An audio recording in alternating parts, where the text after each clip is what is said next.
ஜெயம் வாசகர்களுக்கு எனது வணக்கம். காற்றை தெளிவாக உணரும் பயிற்சி, சுவாசத்தின் சலனத்தை தெரிந்து கொள்ளும் பயிற்சி, சுவாசத்தின் பூத நிலைகளை பிரிவுகள் அறியும் பயிற்சி, சுவாசத்தின் பூத இயல்பு எதை எதை செய்யும் என்று அறிவது, சுவாசம் என்ன செய்தியை கொண்டு செல்கிறது, என்ன செய்தியை கொண்டு வருகிறது, சுவாச நிலை அறிந்து நாம் என்ன செய்ய வேண்டும், பேரின்ப நிலைக்குரிய பயிற்சி, இதெல்லாம் வாசியோகத்தில் நிலைகள்.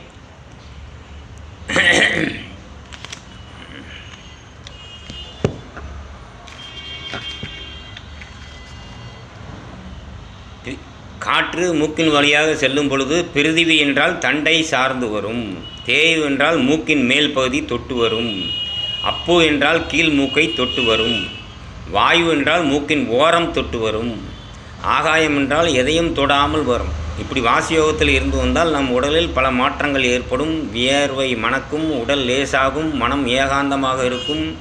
அது தன் நிலைகளை மேலே மேலே அதுவாக கொண்டே செல்லும். நாம் காற்றை மட்டும் சிந்தித்து கொண்டிருந்தால் போதும்.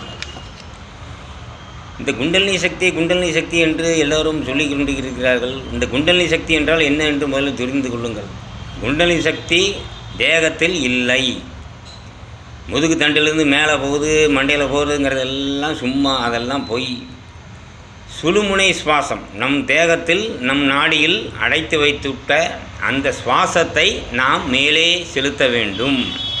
இந்த சுழுமுனை சுவாசம் யார் செய்கிறார்களோ அதுதான் அந்த குண்டலினி சக்தி என்று அவர்கள் மறைமுகமாக கூறினார்கள். சுழுமுனை சுவாசம் நம் நாடி, எது மூல நாடி தான் நம் தொப்புள் கொடியிலிருந்து சிரசு வரை உள்ளது.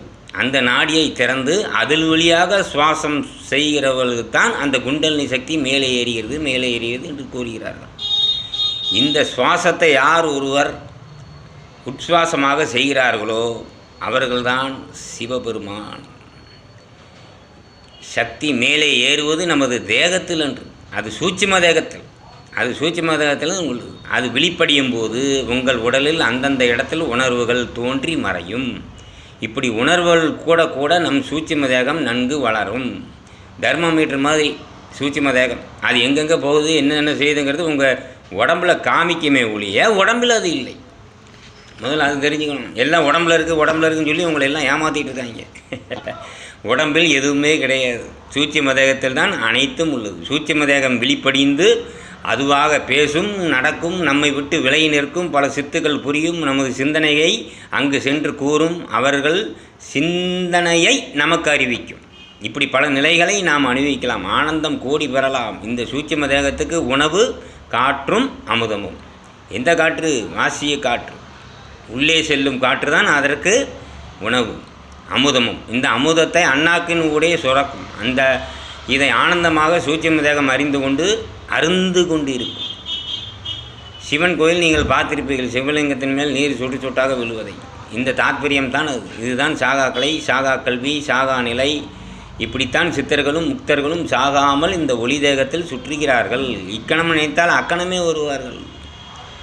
எல்லா சித்தர்களும் ஞானிகளும் தேகத்தை விட்டு தான் போனார்களே தவிர சூட்சும தேகத்தோடு தான் சென்றார்கள். தேகத்தோடு யாருமே செல்லவில்லை, தேகத்தோடு யாரும் செல்ல முடியாது. இது அன்னமய கோஷம். இந்த கோஷத்தை விட்டு சூட்சும தேகத்தை எடுத்து ஒளி தேகத்தோடு தான் செல்ல முடியும்.